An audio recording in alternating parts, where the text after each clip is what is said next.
Hello दोस्तों, मैं अपने इस चैनल सिमी स्पिरिचुअल ज्ञान के माध्यम से आपको बताऊंगी कि अपने मन को समझने और उसे रूपांतरित करने के 6 महत्वपूर्ण स्टेप क्या हैं। तो सबसे पहले जानते हैं कि अपने मन को कैसे समझें। दोस्तों, एक बार एक व्यक्ति बुद्ध के पास जाता है और उनसे पूछता है कि बुद्ध, अपने मन को काबू में करने और उसे समझने का पहला चरण क्या है और हम कहाँ से शुरुआत करें कि हमारा मन हमारे वश में हो जाए। बुद्ध मुस्कुराते हैं और उसका उत्तर देते हैं कि अपने मन को समझने का पहला चरण है इसके द्वारा दिए गए लालचों की व्यर्थता को देख लेना। जिस इंसान ने अपने मन के द्वारा दिए गए लालचों की व्यर्थता को देख लिया, उसने इससे मुक्त होना शुरू कर दिया। वह व्यक्ति बुद्ध से पूछता है कि हमारा मन जो हमें लालच देता है उसकी व्यर्थता को कैसे देखा जाए। बुद्ध कहते हैं, अपने अनुभव से। मनुष्य जिस भी गलत कार्य को अति में करता है उससे उसे दुख मिलता है और यही दुख उसका अनुभव है और यही अनुभव उसके रूपांतरण का कारण बन सकता है। जिसने देख लिया और वास्तव में देख लिया कि नशा करना केवल दुख है, उसने नशे से मुक्त होना शुरू कर दिया। जिसने देख लिया ईर्ष्या केवल खुद को जलाती है और वास्तव में देख लिया, उसने ईर्ष्या से मुक्त होना शुरू कर दिया। तुम्हारा यह देख लेना कि मन लालच तो हमेशा तृप्ति का देता है, लेकिन लगता यह तुम्हें सदैव अतृप्त है, और यही अपने मन को समझने का पहला चरण है। कहानी को आगे बढ़ाने से पहले आपको एक प्रश्न को समझना आवश्यक है, और वो प्रश्न यह है कि अपने मन को वश में करना क्यों चाहते हैं। क्योंकि आपने यह अनुभव कर रखा है कि आपका मन आपको दुख देता है। यद्यपि आपको आपके मन के लालच बहुत सुहावने लगते हैं, इसीलिए आप इन लालचों के पीछे छिपे हुए दुखों को नहीं देख पाते। सिर्फ अपने दुखों को देख लेने से आपका मन आपके वश में नहीं हो जाएगा। उसके लिए दूसरा चरण आपको समझना होगा। वह व्यक्ति बुद्ध से पूछता है कि बुद्ध, यदि कोई व्यक्ति यह जान लेता है कि उसके मन के लालचों के कारण उसके जीवन में दुख है, तो क्या इसका अर्थ यह है कि वह व्यक्ति पहले चरण पर है? और यदि वह पहले चरण पर है तो दूसरे चरण पर कैसे जाएगा? बुद्ध कहते हैं कि उस व्यक्ति को खोज पर निकलना होगा, किसी ऐसे व्यक्ति की खोज पर जो मन से मुक्त हो चुका है और जिसने अपने मन को जान लिया है, क्योंकि तुम्हारा मार्गदर्शन वही कर सकता है जो उस जगह पर पहुंचा हुआ है और जहां तुम जाना चाहते हो। दोस्तों, यहाँ पर एक बात समझनी आवश्यक है कि खोज पर निकलने का मतलब यह नहीं है कि आप सन्यासी बन जाएं, बल्कि खोज पर निकलने का अर्थ यह है कि कोई ऐसा व्यक्ति खोजना जो आपका मार्गदर्शन कर सके। अब यहाँ यह प्रश्न उठता है कि ऐसे व्यक्ति को कहाँ खोजें, क्योंकि अड़ोस पड़ोस में तो सभी लोग अशांत भरे पड़े हुए हैं।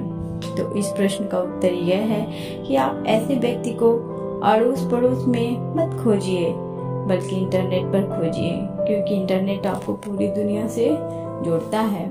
दोस्तों, इस दुनिया में बहुत सारे लोग थे और अभी भी हैं और हमेशा रहेंगे जो आपका मार्गदर्शन कर सकते हैं। कहानी में वापस लौटते हैं और अच्छे से जानते हैं कि अपने मन को समझने का दूसरा चरण क्या है। वह व्यक्ति बुद्ध से पूछता है कि उस व्यक्ति की पहचान क्या है, जिसने अपने मन को समझ लिया है और जिसने खुद को जान लिया है। क्योंकि हर व्यक्ति यह दावा करता है कि वह ज्ञानी और बुद्धिमान है, लेकिन वास्तव में ज्ञानी कौन है वह कैसे पता लगेगा। बुद्ध कहते हैं कि यही तीसरा चरण है, और वो चरण है सुनकर। सुनना ही अपने मन को समझने का तीसरा चरण है।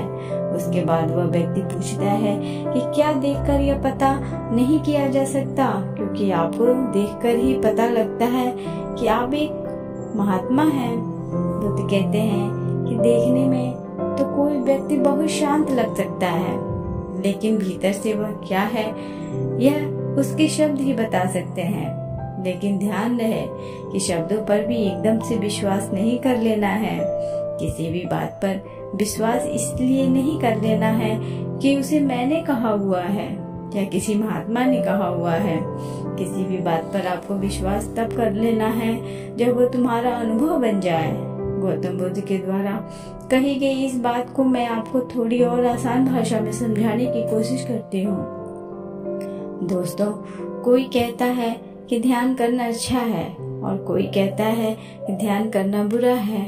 ये दोनों ही आते हैं। अगर आप सभी ध्यान को अच्छा मानते हैं तो आप बहुत जल्द ही उसे बुरा मानने लग जाएंगे और यही हमारे मन की चाल है। अब आपके मन में सवाल उठा होगा कि कैसे, तो उसका उत्तर यह है कि ध्यान की शुरुआत में आपको आनंद नहीं मिलेगा बल्कि बोरियत महसूस होगी और आपका विश्वास क्या था कि ध्यान अच्छा है, लेकिन आपको अनुभव क्या हो रहा है कि ध्यान बोरियत भरा है। तो धीरे धीरे आपका विश्वास बदलने लगेगा। पहले आप ध्यान को अच्छा मानते थे, लेकिन अब आप ध्यान को बुरा मानने लग जाएंगे। आप एक अति से दूसरे अति पर पहुंच जाएंगे और यही हमारे मन की चाल है। और अगर आप ध्यान को बुरा मानते हैं तो कभी आप ध्यान करेंगे ही नहीं। अब कहानी में वापस लौटते हैं और अच्छे से समझते हैं कि अपने मन को समझने का तीसरा चरण क्या है। बुद्ध कहते हैं कि किसी भी बात पर विश्वास तब तक नहीं करना है जब तक वह तुम्हारी विवेक की कसौटी पर खरी न उतर जाए, और इसके लिए कर्म करना आवश्यक है और कर्म ही अपने मन को समझने का चौथा चरण है। अगर आप धन कमाना चाहते हैं तो आपको सही दिशा में कर्म करना आवश्यक है। ठीक उसी प्रकार अगर आप खुद को जानना चाहते हैं तो आपको सही दिशा में कर्म करना आवश्यक है। वो आदमी बुद्ध से पूछता है कि सही दिशा में कर्म करते वक्त आदमी क्या गलती कर सकता है। बुद्ध ने कहा, केवल 2 गलतियां कर सकता है। पहली गलती है शुरुआत ना करना और दूसरी गलती है पूरा रास्ता तय ना करना।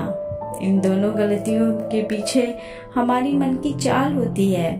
कोई सोचता है कि मैं शुरुआत कल से करूंगा और कोई सोचता है कि शायद मैं सफल ना हो पाऊं। इन दोनों ही गलतियों को व्यक्ति जागरूकता की कमी के कारण करता है। बिना जागरूकता के व्यक्ति का मन सही दिशा में चलने ही नहीं दे सकता और जागरूकता ही अपने मन को समझने का 5वां चरण है। इसलिए दिन के हर एक क्षण को जागरूकता के साथ जियो। कोई भी कार्य करो तो उसे जागरूकता के साथ करो। अगर सांसें भी लो तो उसे जागरूकता के साथ लो। बिना जागरूकता के साथ जिया गया एक क्षण भी मृत्यु के समान है। और ध्यान रहे कि जागरूकता बिना ध्यान के संभव नहीं है। वह व्यक्ति पूछता है कि बुद्ध, अपने जागरूकता के स्तर को कैसे बढ़ाया जा सकता है।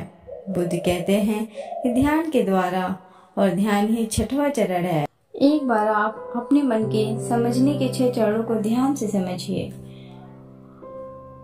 थोड़ी जागरूकता के साथ यह देख लेना कि यह दुख के बीज बोता है। नंबर 2, किसी ऐसे व्यक्ति को खोजना जो मन से मुक्ति पाने का मार्ग बता सके। नंबर 3, सुनना। नंबर 4, सुने हुए को कार्य में लाना। नंबर 5, जागरूकता जिससे आप मार्ग में भटके नहीं। नंबर 6, ध्यान। यदि सीधे शब्दों में कहा जाए तो ध्यान ही वह नाव है जिस पर बैठकर मन रूपी नदी को पार किया जा सकता है। लेकिन ध्यान तक पहुंचने के लिए शुरुआती 5 चरण बहुत आवश्यक हैं। आप कौन से चरण पे हैं हमें नीचे कमेंट बॉक्स में कमेंट करके जरूर बताएं, क्योंकि दोस्तों हर ज्ञानी इन 6 चरणों से गुजरता ही गुजरता है।